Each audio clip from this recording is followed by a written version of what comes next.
दोस्तों, वॉक पे चर्चा में आप सबका स्वागत। अली बाबा और 40 चोर की कहानी आपने सुनी होगी।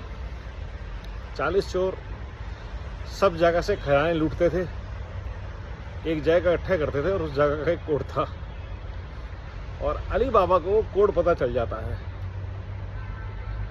और अली बाबा के डर से वो 40 चोर अली बाबा को ढूंढने लगते हैं और इस कहानी का मॉडर्न वर्जन बन जाता है भारत में, जहाँ करीब 40 चोर एक साथ मिलकर इंडी अलायंस बनाते हैं, क्योंकि 40 चोरों का खानदानों ने सालों से देश का माल लूटा है और अली बाबा उर्फ मोदी जी उस कोड को ढूंढ रहे हैं, कहीं मिल गए हैं और अली बाबा के जितने चमचे उनकी चोरियां ईडी पकड़ रहा है, उनके एमएलए, उनके अफसर, उनके सेक्रेटरी जो उनके नाम पे पैसे वसूलते हैं, उन सब के यहाँ छापे पड़ रहे हैं, पैसे वसूल हो रहे हैं, सिस्टम क्रश हो रहे हैं और जो बचा खुचा पैसा है वो भी उनका खत्म हो जा रहा है।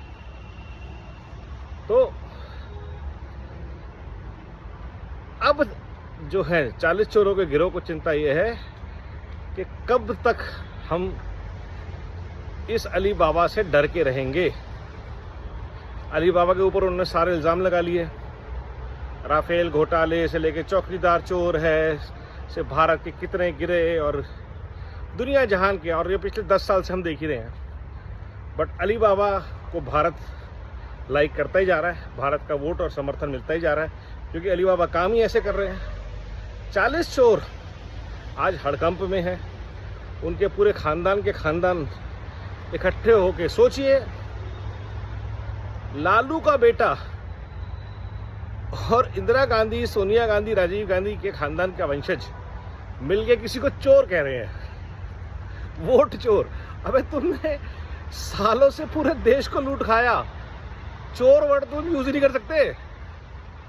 तुमने देश के हक चोरी किए, तुमने देश को लूटा, झूठ बोला, लड़वाया और तुम किसी को चोर बोल रहे हो। तो ये जो डर पड़ा हुआ है अली बाबा का, ये सब खत्म कर दिया है और कितना खत्म करेगा। और ऊपर से बिल आ गया है चोरों के खिलाफ कि जिसके खिलाफ भी कोई क्रिमिनल करप्शन का केस आया सब अंदर, आपकी कुर्सी भी आपको बचा नहीं पाएगी। तो हालात खराब होते जा रहे हैं चोरों के लिए और इसलिए ये अली बाबा का जो खौफ है इन 40 चोरों को, इंडिया में तो 4 से ही हुए हैं, जितने छोटे मोटे खानदान हैं, अब्दुल्ला से लेकर स्टालिन तक और ठाकरे से लेकर के ममता तक सब नापे जाएंगे।